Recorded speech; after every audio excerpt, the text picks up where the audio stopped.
Meet Tanya Karpeh, a woman whose life is a testament to the power of faith, heritage, and the courage to evolve. Born in America with deep Liberian roots, Tanya isn't just chasing a purpose, she declares that her very existence is purpose. In this episode of What Are You Birthing, Tanya reminds us that what God has placed within us is enough, and that sometimes the greatest thing you're birthing is the fullest version of yourself. I am so honored to have Miss Tanya Karpeh here in front of my camera. I've known Tanya since she was young, since we were younger. And this is like a full circle moment, being able to sit you down and pick your brain. Especially, having the privilege of seeing you just be this graceful, amazing, bold, audacious lighthouse of a person. And I'm just curious about how you got here, because life has many things that are thrown at us at various stages that we have to navigate. And it seems from the outside looking in that you've done an amazing job, but I know that it hasn't felt amazing at all those stages. So thank you so much for being here and welcome. Thank you so much, Meta. I appreciate it. Okay, so one of the things that stood out to me was that you've referred to yourself as the difference maker. So when did you first begin to believe that about yourself, and how did growing up Liberian shape your understanding of responsibility, leadership, and service? Well, thank you, Meta. Thank you for having me on your platform, and congratulations, because this is a game changer. So the first time that I started to believe that I was a difference maker was in the 7th grade, when God literally told me himself. I have a very strong relationship with God. It's my lifeline. And I remember having just low self-esteem in the 7th grade, and remember God himself interrupting my thoughts and telling me that he doesn't make any junk and there's only one me, and I can either love what he created or not. So that's when I started to realize, okay, maybe, my existence isn't just one of many, but purpose. And as I started to grow up, he reiterated that in a couple of different ways, but particularly maybe in like the last 10 years, where he's been in my ear of who I am and let me know that I am purpose. Not just, I'm looking for a purpose, but no, my very existence is purpose, and evolving that to now you're the difference maker. When I give you an assignment or instructions, I'm not sending you there to get a consensus from everybody, to make sure other people are doing it first. If I'm sending you there on an assignment, then you are the difference maker. You have the ability to shift the room because of what I placed inside of you. And that has literally been my confidence. In terms of culture, with parents, our aunties, uncles, just a community, they've exhibited that. I've seen them have little to nothing and put that together and make everything. Sometimes we grow up and we just think that what we have is normal, and it's not. So I've seen the leadership of my parents, of, like I said, just the community, aunties and uncles, creating a home away from home, making sure that we were good, providing for themselves in the midst of so many challenges in a far and distant land, and just really seeing them create the foundation of a community that's still standing and that has become a home to thousands over the years. So all of that has impacted my view and my confidence in being the difference maker. I love how you said, I am purpose. Not I am here to serve a purpose necessarily, but I am purpose. That is a very bold declaration. And I'm very curious to know if there were beliefs or experiences from your upbringing that helped cultivate that understanding of yourself, or did you have to unlearn certain messages before you could fully step into it?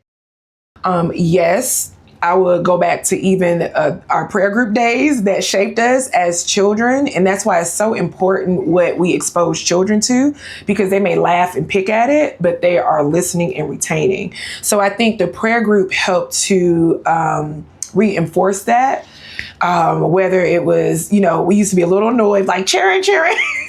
Y'all come, y'all raise songs, but they were teaching us the leadership. They were teaching us that no, just because you all are young doesn't mean that y'all can't be impactful, right? I think as much as we love our culture, there are some things about our culture that doesn't quite align with maybe who we're called to be, right? So maybe we have a hobby, or, creativity isn't one that really flourishes in our culture if it doesn't look like traditional.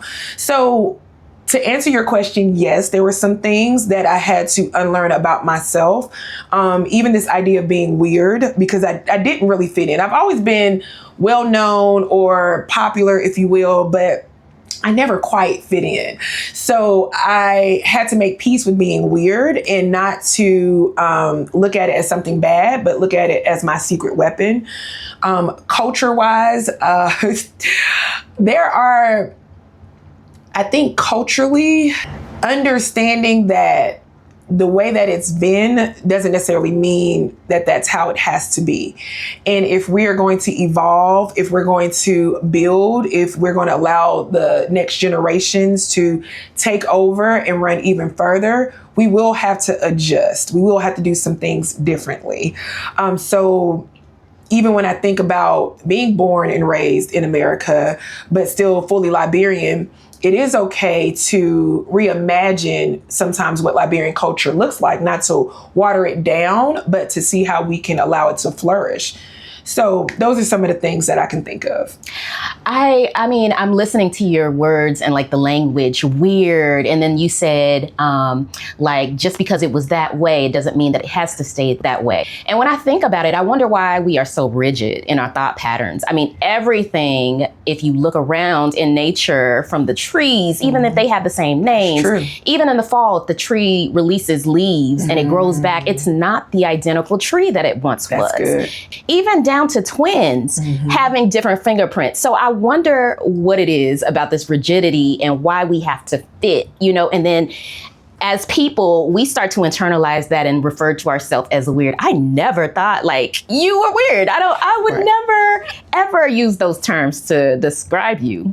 Well, yeah, I am. And that's okay. So when I say I'm weird, I understood even from a younger age that my thought process was a little different. My sense of humor was a little different. And that's okay. I'm not created to blend in. We're created to stand out. And so while weird is socially is kind of like a bad term, it's really not. When we look at all the people that God used, they were weird and they were different. And you have to be weird. You have to be a little crazy to, believe in the impossible. When you talked about change, I think that is a great point, because not even just in African culture, in culture in general, even Black culture, it's like, don't change, keep it 100. And it's what's really crippling us, because imagine you're in birth work. I know we're talking about what are you birthing? What if a mother tried to birth a baby and she never changed? Her body never expanded or made room for this new baby. That would be detrimental. So if that's true for a mother, if that's true for nature, what about us? We shouldn't change for the worse, but we should allow ourselves to bloom and grow and give ourselves permission to evolve. And I think sometimes family, sometimes culture, doesn't fully allow that because it doesn't understand it. I love that. Was there anything that helped you move from performing an identity to truly embodying who you are? I will say I feel like I've always embodied who I was. I think I had to fully believe it, but I feel like I've always been this same girl, or that girl, as we say now, right? I can look back to kindergarten and that foundation is still there. But to your point, my walk with God, I will be completely honest. Like I said, God isn't something that's a religion. He's my lifeline through Jesus Christ. And then understanding Holy Spirit, our secret weapon, our helper. He just helped me to understand who I am for different time periods, because you can know something, but then you second guess it based off of who's around you or culture or what's normal. But when you have God in your ear saying, no, this is who I created you to be. No, this is what I need you to do and who I need you to be. That's what helps me to embody exactly who I am unapologetically. Again, the beliefs of faith that my mom instilled inside of all of us, the belief of family that our parents reinforced, just the belief that we stick together, loyalty, faith, like all of the values that we all picked up, I would say, in our culture. The things that I had to unlearn was really, because you're the youngest, you're lazy or you don't have as much say, right? And not that it wasn't true. Wow. I was living the good life. And there's a respect factor when it comes to siblings and just elders in our community. And I mean, my oldest sister held it down. Shout out to Frankie, hey. And Jeanette, right? And I had all these cousins. So I was pampered. And so I did grow up kind of believing like, oh, it will be good. Not that somebody will always take care of me, but there was always somebody to take care of it. And so I do think that impacted my authentic self or who I was, because my mom saw certain things and she was trying to pull those things out. And I'm like, well, why? Because no, like, it's comfortable here. But unlearning that just because you're the youngest doesn't mean that you don't hold power, and being fully confident to operate in that power, even if that challenges the status quo. Well, let's shift a little bit. Was there a painful season that helped you better understand something your culture, faith, or elders have been teaching you all along? You just talked about how your mom was trying to pull it out in you, and you were very comfortable where you were. Yeah. So can you tell me about a moment when something painful became a teacher rather than just a wound? Yeah. Oh, that's good.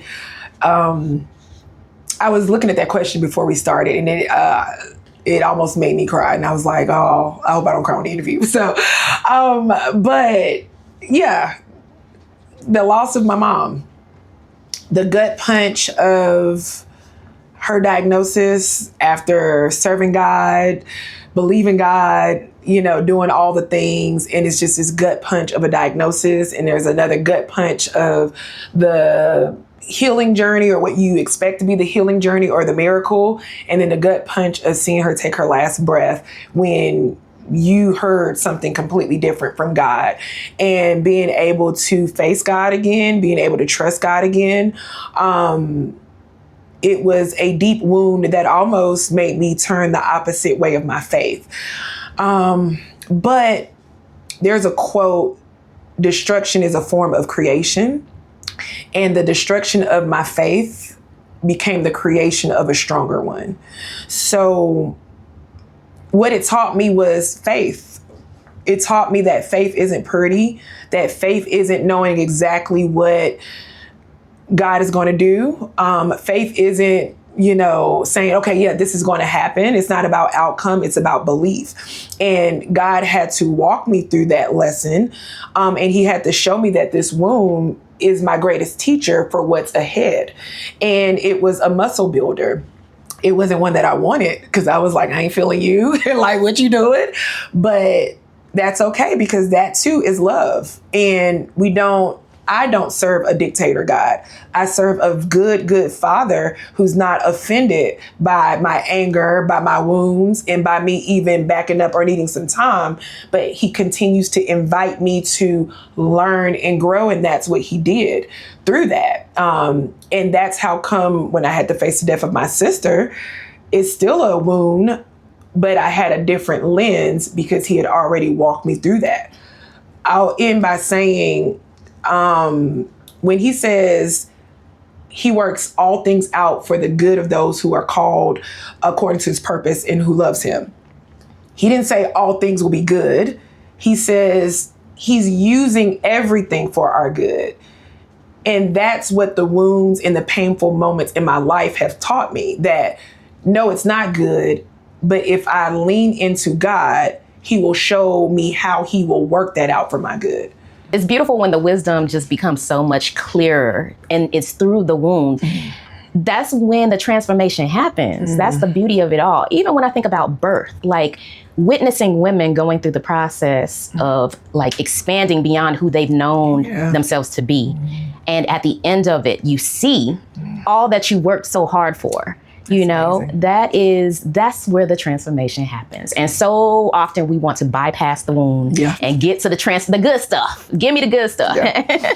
So if there's someone who is currently measuring their worth by what they have lost, what would you want them to know about who they are beyond their circumstances?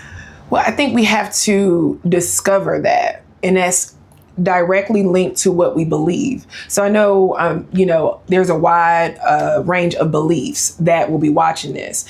One thing when I was saying with your last question about faith is when I'm talking about faith, I'm talking about my faith in Jesus Christ. But really, faith is whatever you put your hope and your belief in. So I want everybody to understand, every human being, whether you believe like I believe or not, you are purposed.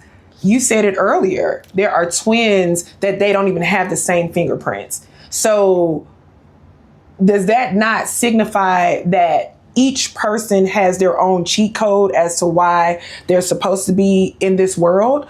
But we all have to figure out what that is. And when you start to see yourself as purpose, then it's an inside out transformation. So you're not just, oh my gosh, I no longer have this, I no longer have that.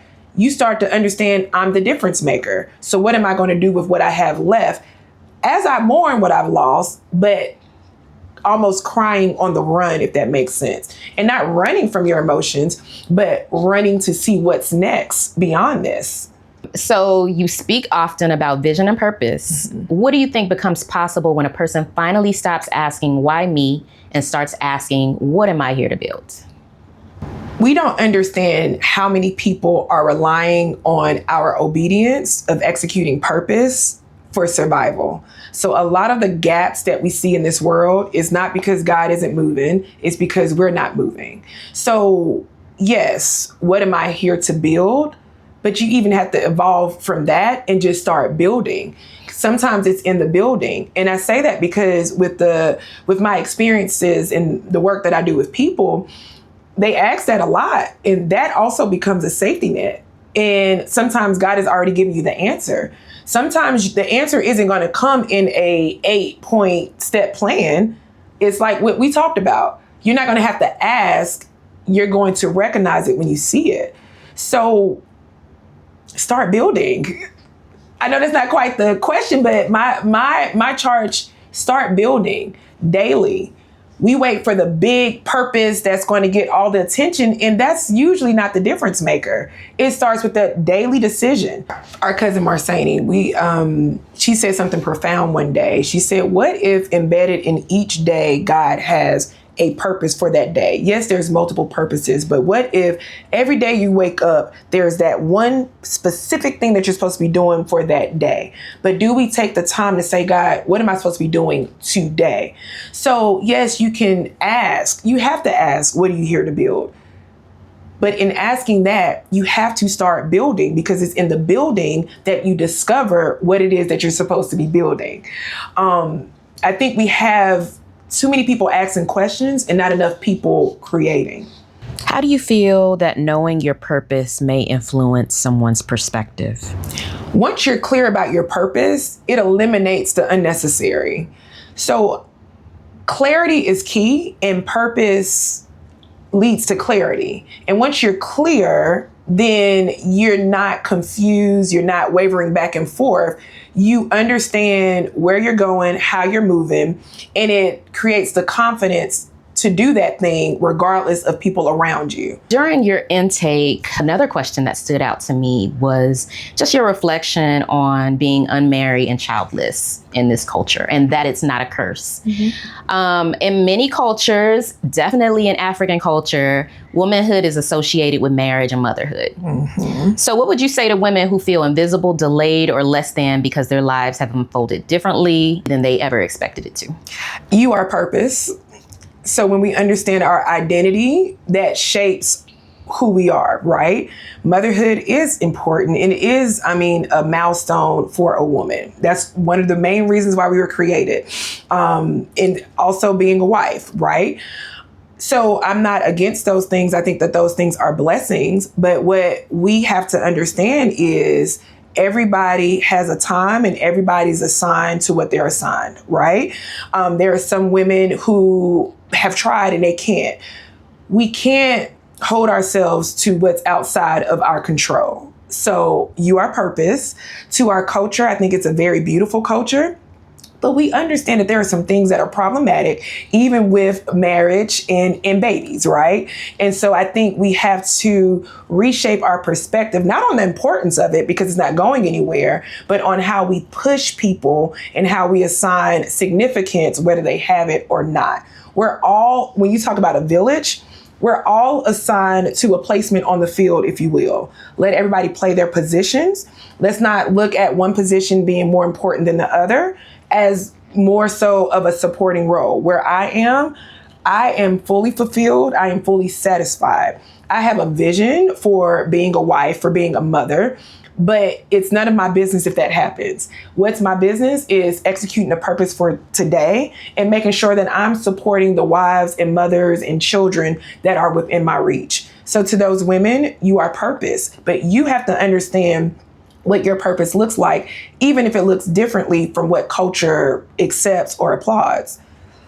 Yeah, and that even makes so much sense to me because I remember just being young and, you know, we come from immigrant parents who were stretched thin working to do all the things and support the family. Yeah. And those community cousins and aunties. And I remember one of the most instrumental women in my life was my older cousin, you know, and my mom would ship me to her during the summer. Yeah. And I got loved on, got spoiled, and then I got shipped right back, you know? And so, I mean, and she had it to give, where my mom may have been stretched thin and needed a break, you know? So that's so important. Every person on the field has a part to play. I love that. I love that. What is it that you're nurturing right now that might not be visible to all of us? Are there any values from your family or culture that you're intentionally carrying forward into the future? A couple of things. Yes. So to answer your question, yes. And I would say the two biggest things, the first thing is legacy. Nurturing legacy of two important people who are no longer here, but their impact is still very visible. Speak their names. Yes. Mildred Karpeh, my mother, and Janet Karpeh, my sister. And community, which is also part of their legacy. In saying that, I also have a legacy that I'm establishing, and what I understand and what I recognize is if we're not careful in the next 10, 15 years, our community and culture will no longer exist.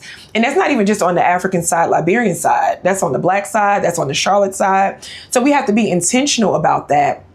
And I've sacrificed a lot in the background to build that and not just build it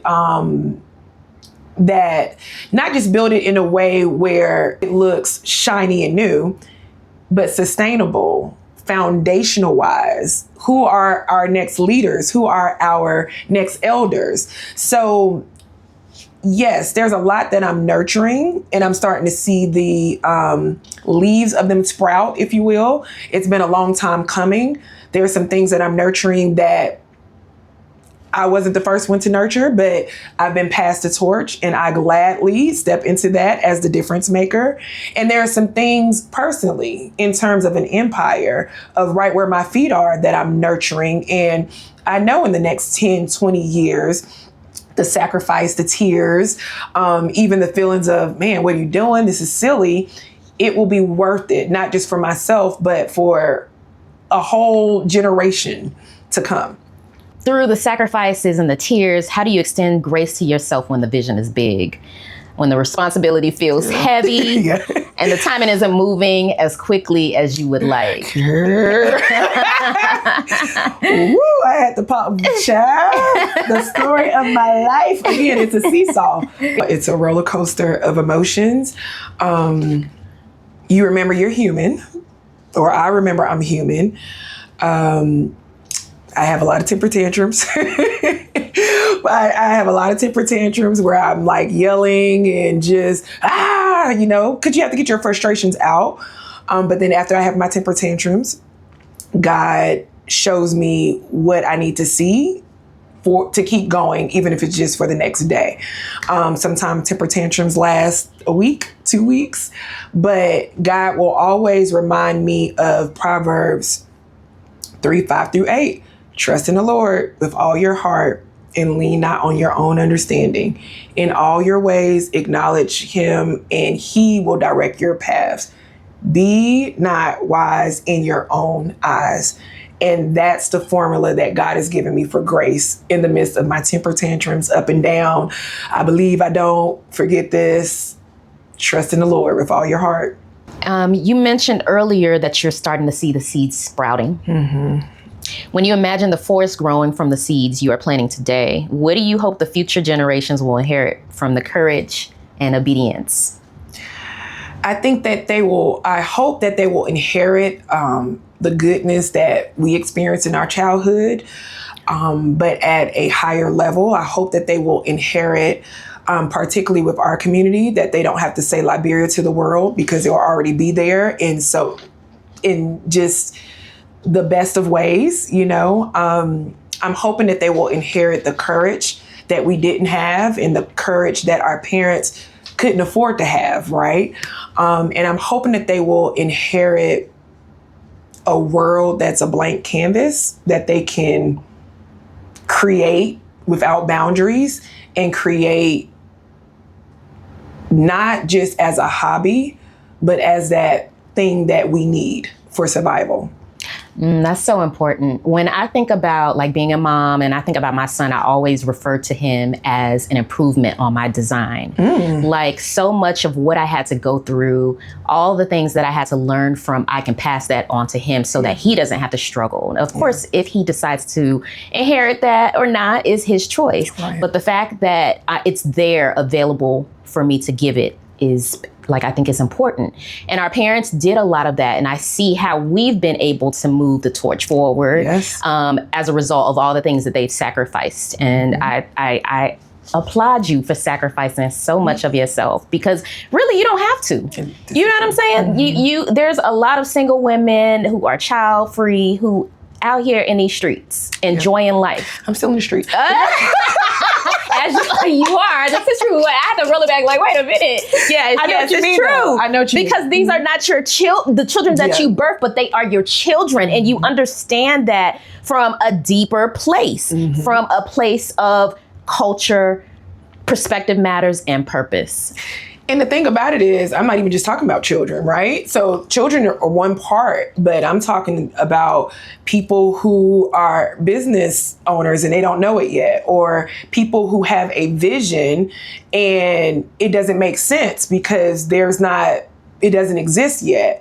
So it's yes, children, but it's also adults at every stage trying to let them know, no, we need what you have and it doesn't make sense now, but we're going to need it in the future. So I just wanted to add that part in it. Yeah, it's every generation. And that just led me to a thought because we think we're growing, all of us, at an even playing field, you know what I mean, at every stage. And there are childlike aspects of us that still are stunted because of trauma or whatever the case may be. It's not growing as rapidly as our physical form, so I one of the things I like to do is I really do give time to my inner child because a lot of us are stuck at that place of 8, 9, 10 when the trauma happened or, when somebody told us this and we haven't been able to expand beyond that place. There are businesses that are ready and willing to be developed, but we can't move from that place because we're stunted.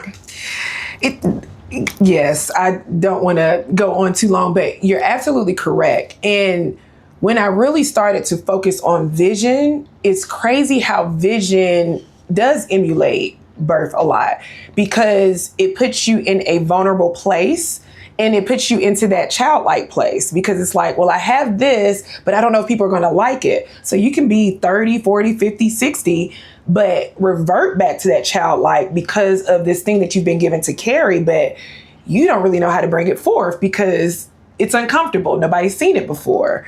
So making that space to, yes, be childlike, but to be free to dream and build and create. And if you have to start over, that's okay. So who are you becoming through this process? And